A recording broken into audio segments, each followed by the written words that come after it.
کوشش کیجیے عمران خان کے خلاف کرپشن کے کیسز نکالے جائیں. میری بھی ایک دو ملاقاتیں ہوئی کہ جناب آپ تو بڑی سٹوریز کرتے ہیں. میں نے کہا یار ایک شخص, اور یہ عمران خان صاحب بیٹھے ہیں, شاید آپ میں سے بہت سے لوگوں کو نہ پتا ہو, پی ایم آفس میں ہمارے بھی ذرائع ہوتے ہیں, اکثر پوری کابینہ پریشان ہوتی تھی کہ جناب بات ہم نے کی ہے, کہاں سے پتہ لگ گئی. وہ شخص جو پانی کی آدھی بوتل بھی ضائع نہیں ہونے دیتا بطور وزیر اعظم کے, یار یہ آدھی پانی کی بوتل میں نے ابھی رکھی, کیوں اٹھا کے لے گئے, وہ کرپشن کرے گا. میں نے سمجھائی لوگوں کو یہ بات, لیکن پلے بک کیونکہ وہی پرانی تھی, کیا کرپشن کے کیسز نکالو, ڈسکریڈٹ کرنا ہے, کرپشن تھوپنی ہے. مسٹر اے بی سی کا فلانا دوست ہے, اس سے نکال کے لاؤ. کچھ نہیں, آج 2.25 مہینے ہو گئے, کوئی کرپشن نہ نکلے گا. عمران خان کا کرپشن کا کیس نہیں نکل سکتا, نہ نکلے گا.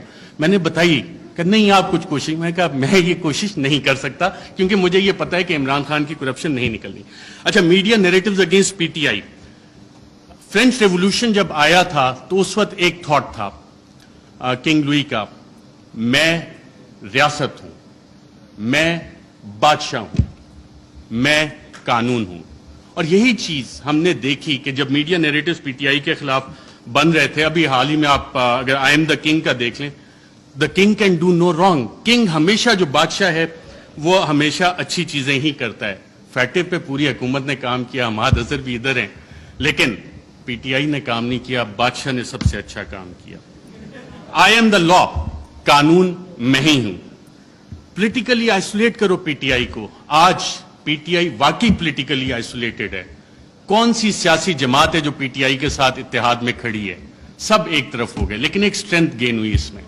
پاکستان کی عوام بغیر کسی کال کے نکل آئے, اور شاید جو وزیر اعظم عمران خان کا آخری دن تھا وزیر اعظم ہاؤس میں, اس وقت جو لوگ نکلے اور جنہوں نے رپورٹ کیا, آئی تھنک عمران ریاض تھے, باقی ہم لوگ بھی تھے, ان سب نے ایک بات نوٹ کی.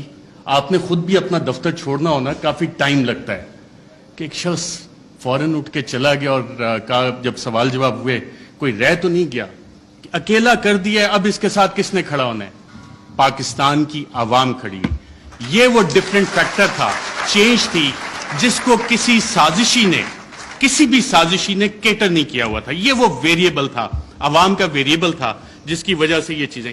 میں کوئکلی تھوڑا سا 2 منٹ اگر آپ کی اجازت ہو تو سائفر کے اوپر بھی بات کرنا چاہوں گا. سائفر پہ بھی میڈیا نیریٹیوز بڑے بڑے مزے کے بنے, اس پہ اور ڈیبیٹ بھی ہو سکتی تھی, کافی مزے کی چیزیں تھی. پہلا کیا بنا جی, پہلی میڈیا نے رپورٹ کرنا شروع کیا اور باقاعدہ یہ بتایا گیا کہ جی سائفر تو ایگزسٹ ہی نہیں کرتا, سائفر نام کی تو کوئی بلا ہی نہیں ہے.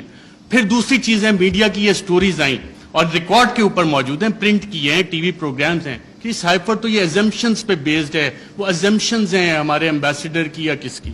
پھر یہ بھی کہانیاں میڈیا میں آئیں کہ جی یہ تو فارن آفس میں خود ہی پی ٹی آئی والوں نے بیٹھ کے بنا لیا ہے, یہ تو شاہ محمود قریشی نے خود ہی بیٹھ کے بنا لیا ہے.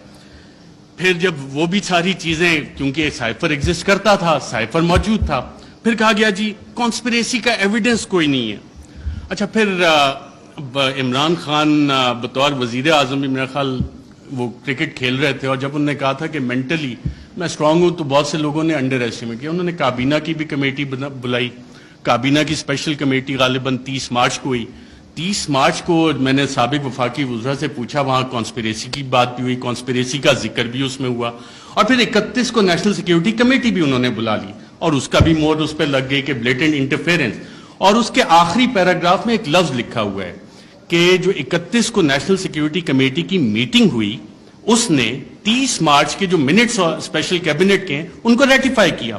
اب 30 مارچ کو آپ سب وفاقی وزراء جو اس میں بیٹھے تھے, اس وقت کے وزیر اعظم اس میں بیٹھے تھے, ان سب نے کانسپریسی اور سازش کا لفظ اس میٹنگ میں ذکر کیا. یہ میرے ذرائع نے مجھے بتایا ہے, آپ سبھی یہاں پہ بیٹھے ہیں, اگر کسی نے کانٹراڈکٹ کرنا ہے تو سابق وزیر اعظم خود بیٹھے ہیں, وہ کر سکتے ہیں کہ 30 مارچ کو جو اسپیشل کیبنٹ میٹنگ تھی اس میں سازش کا ذکر ہے. بالکل سازش کا, میں ایز اے جرنلسٹ کلیم کر رہا ہوں.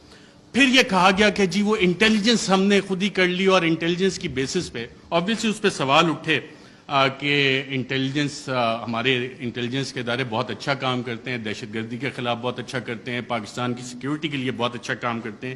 لیکن مسئلہ یہاں پہ آتا ہے کہ جب انہیں ڈریگ کیا جائے سیاسی معاملات میں, اور یہ کہا جائے کہ جی انویسٹیگیشنز ہوئیں, کون سی انویسٹیگیشنز, یہ سوال ہوا ہے. اب ریجیم چینج میں انٹیلیجنس کا ایک بنیادی کردار ہوتا ہے, انٹیلیجنس انفارمیشن کا بنیادی کردار ہوتا ہے.